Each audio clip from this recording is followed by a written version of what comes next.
ഈ ദൗത്യം എപ്പോൾ ആരംഭിക്കും എന്നത് സംബന്ധിച്ച ഇനിയും നമുക്ക് വ്യക്തമായ വിവരങ്ങളൊന്നുമില്ല. പക്ഷേ ദൗത്യം ഉണ്ടാകും എന്നും അറിയാൻ കഴിയുന്നു. ഏറ്റവും പുതിയ വിവരം ഈ കാട്ടിക്കുളം മേഖലയിൽ നിന്നുള്ള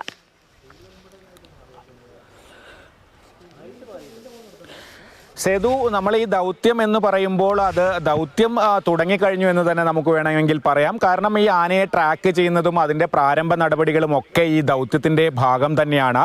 മയക്കുവെടി എന്നത് അതിൻ്റെ ക്ലൈമാക്സ് എന്ന് വേണമെങ്കിൽ പറയാം. ആനയെ കണ്ടെത്തണം, ആനയെ കൃത്യമായ ലൊക്കേഷനിലെത്തണം, അവിടെ വെച്ച് എല്ലാ ഒരുക്കങ്ങളും പൂർത്തിയായ ശേഷം മാത്രമേ ആനയെ മയക്കുവെടി വെക്കാൻ കഴിയുകയുള്ളൂ. അതിനുള്ള പ്രവർത്തനങ്ങളാണ് ഇപ്പോൾ നടക്കുന്നത്. രാവിലെ മുതൽ തന്നെ ട്രാക്കർമാർ ഈ വനത്തിനകത്തുണ്ട്, ഈ ദൗത്യ സംഘമുണ്ട്. അവരുടെ ഒരു ആ സിഗ്നൽ പരിധി ആന ഏകദേശം അവരുടെ ഒരു നേരിട്ട് കണ്ടിട്ടില്ലെങ്കിൽ കൂടി അതിൻ്റെ പരിധിയിൽ തന്നെയുണ്ട്. ആനയുടെ ലൊക്കേഷൻ ട്രാക്ക് ചെയ്തുകൊണ്ടിരിക്കുന്നു. ഞാൻ നേരത്തെ പറഞ്ഞതുപോലെ റോഡിൽ നിന്ന് ആക്സസ് ഉള്ള ഒരു സ്ഥലത്തേക്ക് ആന സ്വയം എത്തണം, അല്ലെങ്കിൽ ഒരുപക്ഷെ ഏതെങ്കിലും ഒരു ഘട്ടത്തിൽ ആനയെ കുങ്കിയാനകളെ കൊണ്ട് ഡ്രൈവ് ചെയ്ത് അത്തരം ഒരു സ്ഥലത്തേക്ക് എത്തണം. അതൊക്കെയാണ് ആലോചിക്കുന്നത്. ആന സഞ്ചരിക്കുകയാണെങ്കിൽ ആന ഒരുപക്ഷെ ഈ റോഡിൽ നിന്ന് ലോറി എത്തിക്കാൻ സാധ്യതയുള്ള, അല്ലെങ്കിൽ കുറച്ച് അടുത്തേക്കെങ്കിലും വാഹനം എത്തിക്കാൻ സാധ്യതയുള്ള ഒരു പ്രദേശത്ത് ആന സ്വയം സഞ്ചരിച്ചെത്തുകയാണെങ്കിൽ അവിടെ വെച്ച ഈ ദൗത്യം നടത്താം, മയക്കുവെടി വെക്കാം. അതല്ലെങ്കിൽ ഇനി അങ്ങനെ ആന മൂവ് ചെയ്യുന്നില്ല, ആന ഏതെങ്കിലും ഒരു ലൊക്കേഷനിൽ തന്നെയാണെങ്കിൽ ഒരുപക്ഷെ കുങ്കി ആനകളെ ഉപയോഗിച്ച് ആനയെ അത്തരം ഒരു സ്ഥലത്തേക്ക് എത്തിക്കാൻ ശ്രമിക്കും. അക്കാര്യത്തിൽ ഒരു തീരുമാനമായിട്ടില്ല.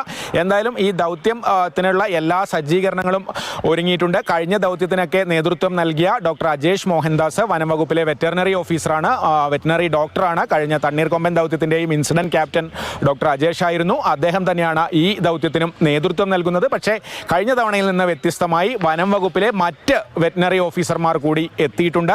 അജേഷ് ഡോക്ടർ അടക്കം 4 വെറ്ററിനറി ഓഫീസർമാരാണ് ഈ ദൗത്യത്തിൽ പങ്കെടുക്കുന്നത്. അത് ഒരുപക്ഷെ തണ്ണീർക്കൊമ്പനുമായി ബന്ധപ്പെട്ടുണ്ടായ പ്രശ്നങ്ങളെയൊക്കെ തുടർന്ന് വനം വകുപ്പ് അത്തരമൊരു നടപടി സ്വീകരിച്ചത്. സാധാരണഗതിയിൽ ഒരു വെറ്ററിനറി ഓഫീസറാണ് ദൗത്യത്തിൽ ഉണ്ടാകാറുള്ളത്. വലിയ ദൗത്യമൊക്കെ ആകുമ്പോഴാണ് കൂടുതൽ പേരെത്തുന്നത്. ഇപ്പോഴെന്തായാലും 4 വെറ്ററിനറി ഓഫീസർമാരുണ്ട്.